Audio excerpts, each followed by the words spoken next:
አዶናይ በመጨረሻም ስለ አክሱም ጉዳይ ምላሽ ሰጥቷል። ላስደምጣችሁ። ሁሌም ዝግጁ ነኝ እኔ ትክክል ያልሆነ ነገር ካለ ለመናገር ዝግጁ ነኝ እኔ።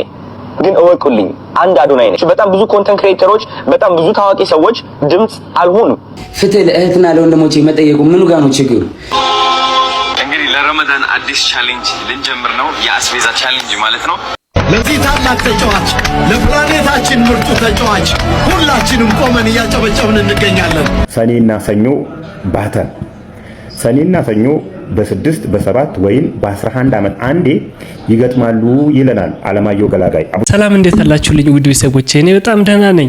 እንግዲህ በርካቶችን ሲያወዛግብ የነበረው ቲክቶክ ላይ አንፎሎ ቻሌንጅ ተጀምሮ ነበረ በአዶናይ ዙሪያ ማለት ነው። አክሱም ስላሉት ሙስሊም እህትና ወንድሞቻችን ድምጽ አልሆነም በሚል ከሱ ጋር በተያያዘ የሚገርም ቪዲዮ ይዤላችሁ መጥቻለሁኝ። ሌሎችም ቪዲዮዎች አሉ፣ አብራችሁኝ እስከ መጨረሻው ቆዩ። አዳዲስ ቤተሰብ ከሆናችሁ ደግሞ ሰብስክራይብ ማድረግ እንዳይረሳ፣ ቪዲዮውን ላይክ አድርጉት። ቀጥታ ወደ ቪዲዮአችን ማብራሪያ መስጠት እፈልጋለሁ።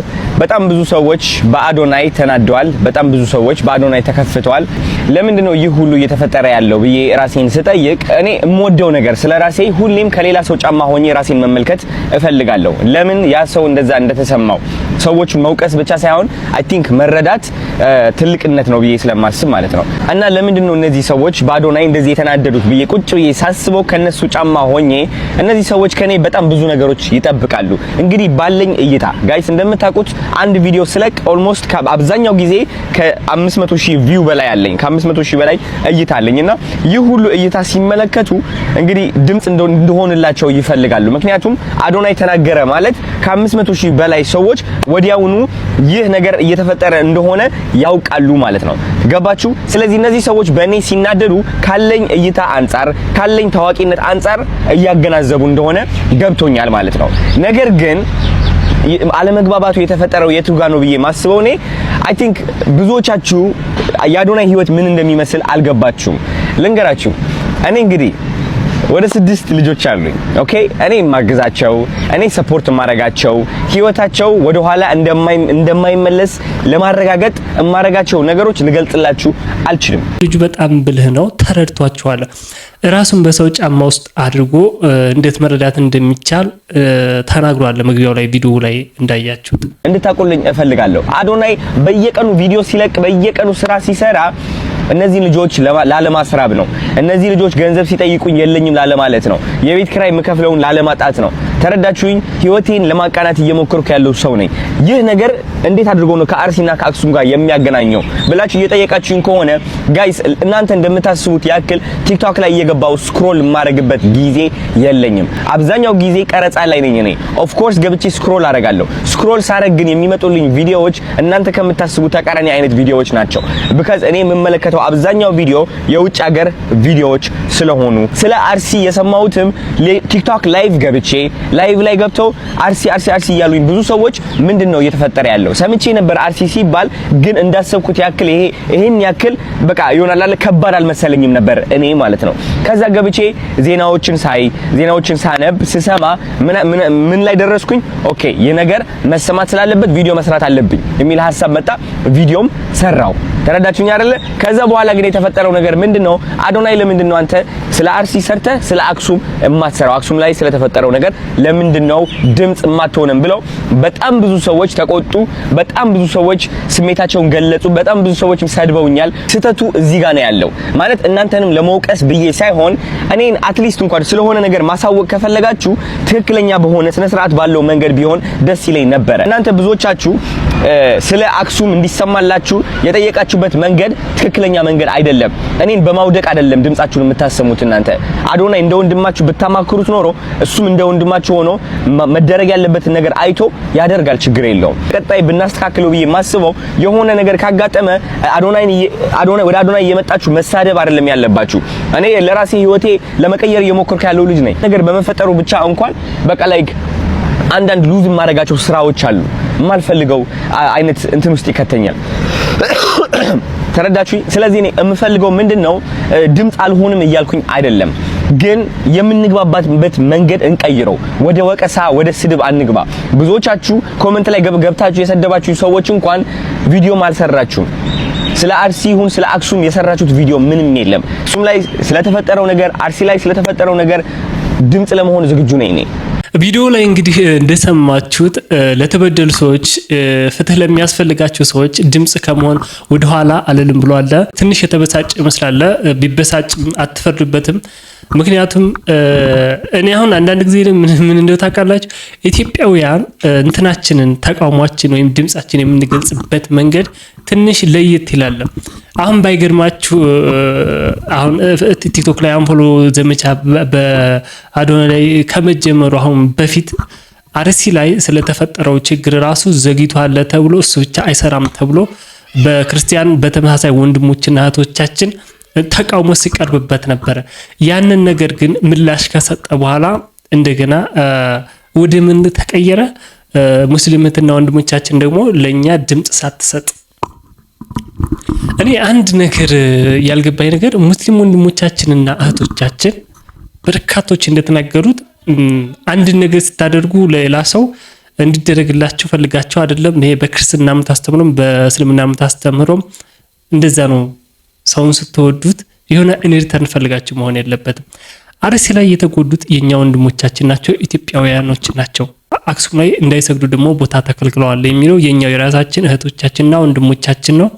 ቀደም ብዬ ቪዲዮ እንደሰራሁትም የአንድን ሰው እምነት መከበር አለበት። ያንተ እንዲከበር ከፈለክ ሌላውን መከበር አለበት።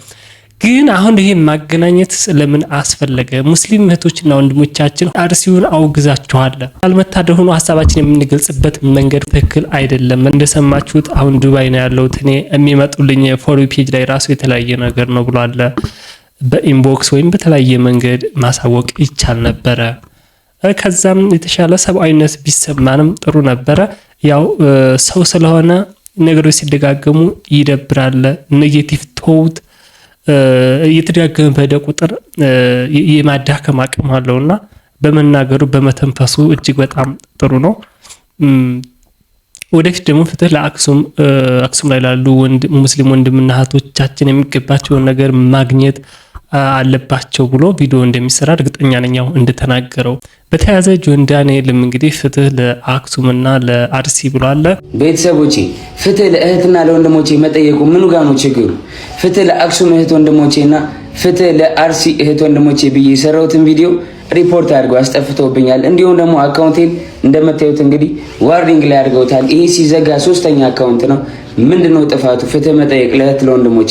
አሁንም ቢሆን ፍትህ አክሱም ላሉ ሙስሊም እህት ወንድሞቼ፣ እንዲሁም ደግሞ ፍትህ አርሲ ላይ ለተገደሉ ኦርቶዶክስ እህት ወንድሞቼ። ከዚህ ጋር በተያያዘ አሁንም ሁለት ግሩፕ ተፈጥሯል። አክሱም ለምን አለ የሚሉ አንዳንድ የክርስትና ተከታዮች ከክርስትና አስተምህሮ የወጣ ቪዲዮ እስከ ማስጠፋት ምናምን ይደረሱ አሉ። እነሱንም እኔ በበኩሌ እንትን አልቀበላቸውም። እንደዚህ አይነት ሀሳብ በፍጹም መሆን የለበትም። ሁሉም ሰው እዚህ ምድር ላይ ሲኖር ማግኘት ያለበትን ነገር ማግኘት አለበት። የሃይማኖት ጉዳይ በተለይ ኢትዮጵያ ላይ በጣም ስስ ጎን ነው። ምንም እንኳን ሃይማኖተኛ ሆነን በርካቶቻችን የምንሰራው ነገር ከሃይማኖት የወጣ ቢሆንም ሃይማኖታችን እንዳታድርጉ እያለን ግብዞች ስለሆነ በርካቶቻችን ከዚያ ወጣ ስለሆነ መሆን የለበትም። እንግዲህ ለረመዳን አዲስ ቻሌንጅ ልንጀምር ነው። የአስቤዛ ቻሌንጅ ማለት ነው። መቼ ጀምር? ከነገ ጀምሮ። ስለዚህ በመላው ዓለም ያለው ኢትዮጵያን ከቻለ አስቤዛ ሰው ይዘምጣልን ዘይት የሚፈልገውን ነገር፣ ካልሆነ ደግሞ በኢትዮጵያ ንግድ ባንክ፣ አቢሲኒያ ባንክ በፈለጉት ላይ 75 ቀላል ነገ። ሌላ ከሰኔና ሰኞ ጋር በተያያዘ ትንሽ ግርም ላይ ነበረ። እስኪ ስለ ታሪካዊ ዳራው የተወሰነ ላስደምጣችሁ። ሰኔና ሰኞ ታሪክ የሚጀምረው 1956 ዓመተ ምህረት ነው። 1933 እስከ 1933 ዓመተ ምህረት ድረስ የኢትዮጵያ የትራፊክ አቅድ አሁን በምንከተለው አይነት ነበር። መኪና በቀኝ ይሄዳል፣ ሰው ደግሞ በግራ ይሄዳል። 1933 ላይ እንግሊዞች ንጉሱን ይዘው አዲስ አበባ ሲገቡ አቅዱን በቀኝ ግዛት በገዟቸው ሀገራትና ራሳቸው ሀገራቸው ላይ የሚከተሉትን ወደዛኛው አቅድ ቀየሩት። መኪና በግራ ይሄዳል፣ ሰው በቀኝ። 1933 እስከ 1956 ድረስ ይሄ ተተግሯል። 1956 ላይ ግን አዋጅ ወጣ። አዋጁ ወደ ነበረበት እንዲመለስ የሚል ነው። አሁን የምንከተለውን የትራፊክ አቅድ። በዚህ አዋጅ መሰረት አንዱ አሁን የነበረውን መኪና በቀኝ እንዲሄድ ሰው በግራ እንዲሄድ የሚል ወደ ነበረበት እንዲመለስ ሲሆን፣ ሌላኛው ደግሞ አዲስ አበባ መሀል አዲስ አበባ ላይ ያሉ ኩርኩርና ጋሪዎች ከመሀል አዲስ አበባ ወጥተው ወደ ሰበታና ወደ አቃቂ እንዲሄዱ አዋጅ ወጣበት ጊዜ ነበር። በዛ ጊዜ ብዙ መኪኖች ባይኖሩም እርስ በርስ ተጋይተው ነበር ነው የሚባለው። አዋጁን የሰሙና ያልሰሙ መኪኖች በዛ ምክንያት ብዙ ሰው ተጎድቷል ነው የሚባለው። አንዳንዶች ዛሬ ላይ እጅግ ጥንቃቄ አብዝተዋል። ሰኔና ሰኞ ከተጋጠመ መጥፎ ቀን ይሆናል ምናምን ነገር እንደሚሉትና ልክ እናንተ ለምሳሌ ጠዋት ላይ ከቤታችሁ ወጣችሁ መንገድ ስትሻገሩ የሆነ ጥቁር ድመት ከገጠመቻችሁ እንዴ ዛሬ ቀኔ ሊበላሽ ነው አይነት ነገር አሁን ታሲል እንደሰማችሁትና ይሄ በቃ የተፈጥሮ ዑደት አይደለ?